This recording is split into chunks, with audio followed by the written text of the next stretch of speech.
Let us begin with a very terse description. Cultural Marxism is a broad term which refers to the advocacy and application of critical theory, and more generally to the cultural, political, and academic influence of certain elements within the contemporary left. The roots of cultural Marxism are to be found in what is commonly known as the Frankfurt School. The term arose informally to describe the thinkers affiliated or merely associated with the Frankfurt Institute for Social Research at the Goethe University in Frankfurt, Germany during the interwar period. Critical of both capitalism and Soviet socialism, they sought to address the perceived shortcomings of classical Marxism in the pursuit of societal change. Their work came to be referred to as critical theory. Defining or categorizing critical theory is exceptionally difficult, for it pertains to a broad, almost disparate set of ideas, individuals, and approaches. The underlying and enduring aspect of critical theory, common to all its offshoots, nonetheless, is the creation of interdisciplinary theories that might serve as instruments of social transformation. During the 1960s, the Frankfurt School critical theory gained traction with some segments of the left-wing and leftist thought in both Europe and North America. Today, its influence is felt throughout Western academia, dominating the social sciences and humanities. Gender studies and whiteness studies being two such examples. One of the most influential critical theorists and an original member of the Frankfurt School was Herbert Marcuse. A cursory glance at any paragraph written by Marcuse will set alarm bells ringing for anyone even remotely familiar with the current culture of intolerance on college and university campuses. Consider the following passage from his 1965 essay, Repressive Tolerance. The small and powerless minorities which struggle against the false consciousness and its beneficiaries must be helped. Their continued existence is more important than the preservation of abused rights and liberties, which grant constitutional powers to those who oppress these minorities. Social justice, feminism, neo-progressivism, and post-colonialism, to name but a few, are all movements inspired by or born out of critical theory, and thus all come under the umbrella of cultural Marxism. Be it gender, sexual orientation, family, race, culture, or religion, every aspect of a person's identity is to be questioned, every norm or standard in society challenged, and ideally altered in order to benefit supposedly oppressed groups.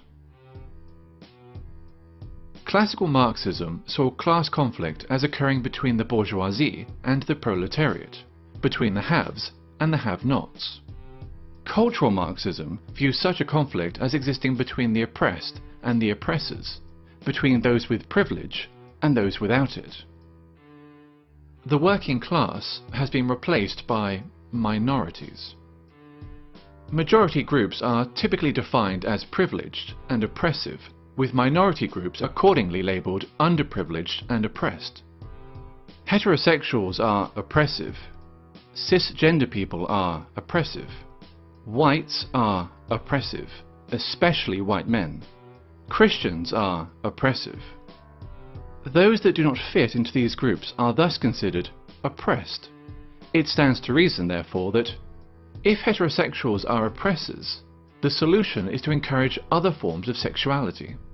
If whites are oppressors, the solution is racial diversity. If cisgender people are oppressors, the solution is to encourage transgenderism. If Christians are oppressors, the solution is to propagate Islam. Theodor Adorno, another original member of the Frankfurt School, wrote a book entitled The Authoritarian Personality, in which he defines parenthood, pride in one's family, Christianity, adherence to traditional gender roles and attitudes towards sex, and the love of one's own country as pathological phenomena. This tendency to pathologize opinions and life patterns, which are not in accordance with its own political ends, is characteristic of cultural Marxism. Differing views are thus described as irrational fears or phobias. For example, a person who feels uncomfortable living as a minority in an area dominated by Muslim migrants may be decried as an Islamophobe, since wishing to live amongst those culturally and ethnically similar to oneself is considered sick and phobic. When Pakistani Muslims living in Britain, by contrast, show in-group preference, converting entire sections of a town or city into a mini Pakistan, there is no sickness, no phobia, only multiculturalism. 20 years ago, there were no Pakis here, no one was doing nothing. But now, the Pakis have made a stamp, man, trust, you know what I mean? Now, think 20 years ahead, boy, fuck knows, man, this is going to be Pakistan. Or England, it's going to be Pakistan, man. They're all fucking shipping over. A popular and propagandist manifestation of cultural Marxism is political correctness, in which media channels and social scientists make it a mandatory exercise to do the following. Question common language. Illegal immigrants, for example, are to be referred to as undocumented migrants, while ethnic discrimination is referred to as affirmative action. Their ambition to define and redefine words can be seen as a means of controlling the discourse and altering cultural norms. Racism and sexism have been redefined as a product of prejudice plus power, which leads to such ridiculous statements as, "There's no such thing as sexism against men," and "I, an ethnic minority woman, cannot be racist or sexist towards white men." Maintain an unwaveringly favourable view of groups which are marked as being oppressed. Islam is a religion of peace. Black Lives Matter is a peaceful, legitimate protest movement. Feminism is only about equality, and so forth. No deviation from the aforementioned narrative will be entertained, ever, nor will criticism. While communism, as Marx envisioned it, offered the resolution of class conflict in a utopian social system, all that cultural Marxism offers is a desolate form of eternal warfare between ever more narrowly defined groups of offended minorities.